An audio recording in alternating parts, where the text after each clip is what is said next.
Radio Mélodie. Qui dit automne dit retour des bonnes soupes réconfortantes. Aujourd'hui, Elodie va nous parler des courges. Bonjour Elodie. Bonjour. Les courges font partie de la famille des cucurbitacées, donc comme les courgettes, les concombres, et c'est un légume qui est assez facile à cultiver. Il faut surtout beaucoup de place et une terre riche. Alors on est au mois d'octobre, en ce moment c'est la récolte, mais quand est-ce qu'on les plante ? En fait, si tu veux partir de la graine, donc tu peux déjà les semer en pot en intérieur à partir du mois d'avril.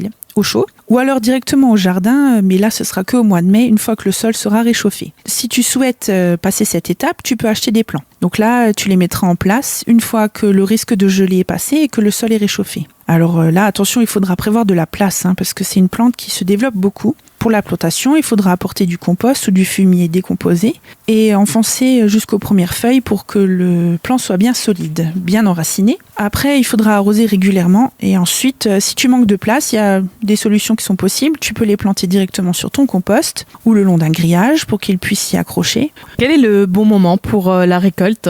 Alors la récolte, c'est en général en septembre-octobre. Alors là, il faudra récolter le fruit quand le pédoncule est sec. Et par contre, il faudra quand même faire attention que le temps soit pas trop humide. Dans ce cas-là, je te conseille de surélever le fruit pour qu'il ne pourrisse pas. Une fois qu'elles sont récoltées, comment on les conserve ? Donc au moment de la récolte, tu coupes le pédoncule le plus long possible. Ensuite, tu élimines les traces de terre et tu laisses sécher un peu ton fruit au soleil. Tu peux aussi le laisser sécher dans un endroit sec et bien aéré. Les courges, elles peuvent se garder longtemps, donc il faut quand même vérifier régulièrement qu'il n'y ait pas de traces de pourriture. Et une fois qu'elles sont entamées, là, il faudra les garder au frigo ou bien les congeler en morceaux. Personnellement, j'adore la déco avec les courges, mais est-ce qu'elles sont toutes comestibles ? Alors non, il faut faire attention, c'est joli, mais certaines ne sont pas comestibles. Surtout les vraies coloquintes, c'est souvent des fruits un peu biscornus. Celles-ci sont toxiques. Il faut faire attention parce que parfois il y a des hybridations qui se font avec les pollens, surtout si tu plantes des plantes coloquintes avec tes courges comestibles. Ça peut donner des courges qui sont amères. C'est un signe de toxicité. Ça montre que dedans il y a de la cucurbitacine.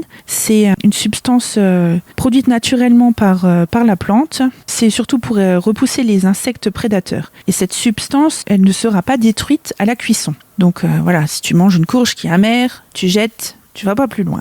Après, si t'aimes bien les courges comestibles et toutes mimi, toutes jolies, nous on propose des variétés comme la Baby Boo, ça c'est une mini citrouille blanche, la Jack Be Little, celle-ci c'est une mini orange, ou le Patidou qui est striée verte et blanche, un peu plus grosse que les autres. Et là, elles sont tout à fait comestibles et délicieux en légumes farcis. Ok, et à l'horticulture, donc, quelle variété tu proposes ? Alors au printemps, on propose des plants de courges rouge vif d'Étampes, ça c'est un classique. Ça donne un gros fruit qui peut atteindre plusieurs kilos. Tu as aussi la courge musquée de Provence, celle-ci a une chair plus épaisse. Il y a la butternut, très apprécié pour sa chair goûteuse, le très connu potimarron qui a un goût de marron et que tu n'as pas besoin d'éplucher. Il y a aussi le pâtisson qui a un goût d'artichaut. Et pour l'originalité, il y a la courge spaghetti. Alors ça, c'est une courge qui se délite en forme de spaghetti une fois qu'elle est bien cuite. Et c'est à consommer comme les spaghettis avec la sauce bolognaise par exemple. Merci beaucoup Elodie pour cette chronique qu'on retrouve sur notre site radiomélodie.com